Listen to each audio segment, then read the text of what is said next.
रात का वक्त हो, बिल्कुल सन्नाटा, और ऐसे में फर्ज कीजिए आप हिमालयास के घने अंधेरे में खड़े हैं। वहाँ एक ऐसा खौफनाक राज दफन है, एक ऐसी दबी हुई कहानी जिसे सदियां बीत जाने के बाद भी कोई सुलझा नहीं पाया। आज के एक्सप्लेनर में हम इस नाम के पीछे छुपे अंधेरे में उतरेंगे। द एनिग्मा ऑफ रूपकुंड, एक ऐसी जगह जो हमारी और आपकी समझ से बिल्कुल परे है। एक लाइन है, हिमालय की वो झील जहां सदियों से पड़ी हैं सैकड़ों लाशें। जरा इन शब्दों की गहराई को महसूस कीजिए। बर्फ से ढकी एक बिल्कुल शांत झील, लेकिन जैसे ही बर्फ थोड़ी पिघलती है ना, तो उसके किनारे पर बिखरी हुई नजर आती हैं इंसानी खोपड़ियां। एक नहीं, दो नहीं, सैकड़ों। ऐसा लगता है जैसे किसी ने किसी पूरी की पूरी फौज को एक ही झटके में यहां हमेशा के लिए दफना दिया हो। और पता है ये सब किस ऊंचाई पर है? 16,000 फीट, 16,000 फीट। एक ऐसी हाइट जहां सांस लेना भी तकलीफ देता है। ऑक्सीजन की भारी कमी, हड्डियां जमा देने वाली ठंड, और आसपास मीलों तक किसी इंसान का कोई नामो निशान नहीं। एक आइसोलेटेड डेड जोन। अब सबसे बड़ा सवाल ये उठता है, इतनी भयानक ऊंचाई पर आखिर इतने सारे लोग कर क्या रहे थे? पहला हिस्सा, बर्फ में दबी लाशें। इस राज की जड़ तक जाने के लिए ना वक्त में थोड़ा पीछे चलते हैं। साल था 1942। ब्रिटिश इंडिया का दौर चल रहा था। एक ब्रिटिश फॉरेस्ट रेंजर इन्हीं डेंजरस और सुनसान पहाड़ों में अकेला पेट्रोल कर रहा था। तब अचानक बर्फ के बीच छुपी इस झील पर उसकी नजर पड़ती है। झील के आसपास सैकड़ों बिखरे हुए इंसानी कंकाल और खोपड़ियां। सोचिए, उस अकेले रेंजर के लिए दुनिया के उस आखिरी कोने में ऐसे चीज देखना किसी भयानक सपने से कम थोड़ी रहा होगा। उस वक्त शुरू में सिर्फ एक ही लॉजिकल एक्सप्लेनेशन समझ आया। ब्रिटिश ऑफिसर्स को लगा हो ना हो ये जापानीज सोल्जर्स हैं जो वर्ल्ड वॉर 2 के दौरान रास्ता भटक गए और यहाँ बर्फ में जमकर मर गए। लगा कि चलो केस सॉल्व हो गया। लेकिन जब उन हड्डियों की असली उम्र सामने आई ना, तो सारी थ्योरीज मिट्टी में मिल गईं, क्योंकि ये स्केलेटन सदियों पुराने थे। ध्यान दीजिएगा, 1942 में इस झील का मिलना, अर्ली 2000s में स्कल्स की फोरेंसिक एनालिसिस होना, और फिर 2019 में आकर एडवांस्ड डीएनए टेस्टिंग। जैसे जैसे वक्त बीता और साइंस एडवांस हुई, हर नई इन्वेस्टिगेशन ने इस मिस्ट्री को सुलझाने के बजाय और भी ज्यादा खौफनाक बना दिया। दूसरा हिस्सा, बिना हथियार के मौत। तो अब सोचिए, अगर ये लोग फौजी नहीं थे जो किसी जंग में मारे गए, तो फिर ये मौत का आखिरी नजारा कैसा था? जब साइंटिस्ट ने इन कंकालों का गहराई से अध्ययन किया, तो नतीजे बिल्कुल अनएक्सपेक्टेड थे।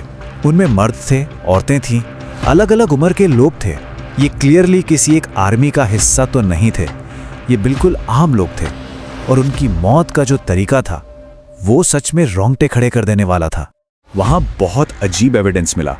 बहुत सारी खोपड़ियों में बिल्कुल एक जैसी इंजरीज मिली। डीप राउंड फ्रैक्चर्स, गहरे गोल निशान।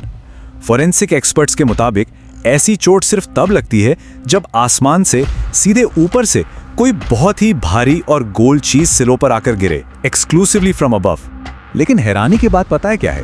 झील के आसपास के पूरे इलाके में एक भी हथियार नहीं मिला। न कोई तलवार, न तीर, न किसी युद्ध का छोटा सा निशान।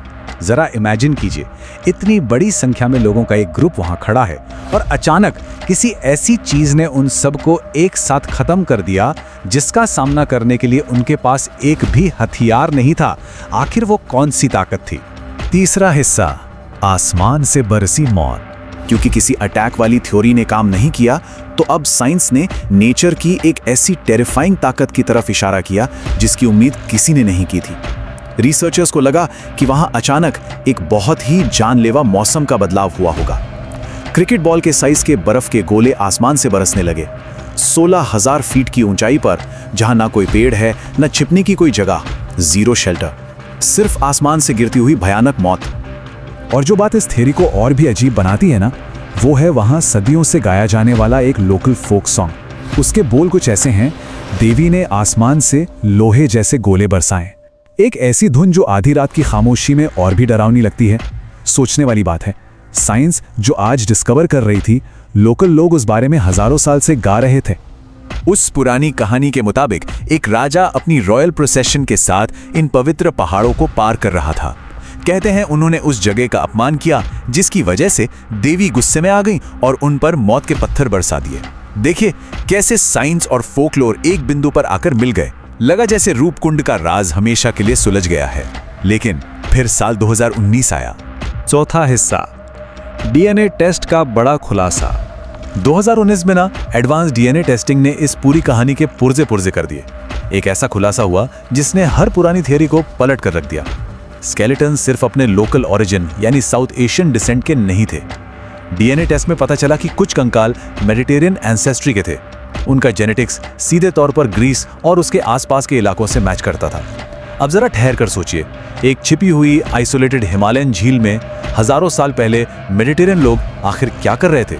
ये तो किसी के गले नहीं उतर रहा था। लेकिन सच कहूं तो सबसे टेरिफाइंग बात अभी आना बाकी थी। ये सारे लोग किसी एक भयानक हेलस्टॉर्म में एक साथ नहीं मरे थे। डीएनए ने साबित किया कि कुछ कंकाल लगभग 1200 साल पुराने थे और कुछ सिर्फ 200 साल पुराने। मतलब इनकी मौत एक साथ नहीं बल्कि सदियों के फासले पर हुई थी। इस एक फाइंडिंग ने सबसे बड़ा और गहरा सवाल खड़ा कर दिया। अलग अलग देशों के लोग अलग अलग सदियों में आखिर इस एक ही जानलेवा झील पर आकर अपनी जान कैसे गंवा बैठे? एडवांस टेक्नोलॉजी ने जवाब देने के बजाय एक पूरी तरह से इम्पॉसिबल पैराडॉक्स हमारे सामने लाकर रख दिया। पांचवा और आखिरी हिस्सा, एक अनसुलझी हिमालयन पहेली। ये एक ऐसी जगह है जिसके राज शायद कभी बाहर आना ही नहीं चाहते। वहां की हकीकत आज भी बेहद डरावनी है। उस माहौल को महसूस कीजिए, एक इंतहाई खतरनाक और isolated trekking route, below freezing temperatures, सांस लेने के लिए हवा नहीं, और इन सब के ऊपर एक प्योर डेड साइलेंस। एक ऐसी गहरी खामोशी जो उन बिखरी हुई हड्डियों के बीच चीख चीख कर कहती है कि वहां कुछ बहुत भयानक दबन है। आज भी ये सारे सवाल वैसे के वैसे ही खड़े हैं। क्या ये कोई पिलग्रिमेज डिजास्टर था जो सदियों में कई बार रिपीट हुआ? क्या वो हेलस्टॉर्म वाली थियरी अपने आप में आधी अधूरी है, या फिर सच कुछ और ही है? क्या रूपकुंड सदियों पुराना एक खौफनाक डेथ ट्रैप है जो अलग अलग वक्त पर लोगों का शिकार करता आया है? हमें ये मानना पड़ेगा कि साइंस कितनी भी एडवांस क्यों ना हो जाए, इंसानी समझ की आज भी एक लिमिट है। और जब सारे फैक्ट्स, सारी थियरीज और एडवांस डीएनए रिजल्ट्स एक जगह थक कर रुक जाते हैं, तो आखिरी खामोशी में सिर्फ एक ही सवाल गूंजता है, रूपकुंड में असल में हुआ क्या था? शायद इन ठंडे खामोश पहाड़ों ने खुद ही ये फैसला कर लिया है कि कुछ राज हमेशा राज ही रहने चाहिए।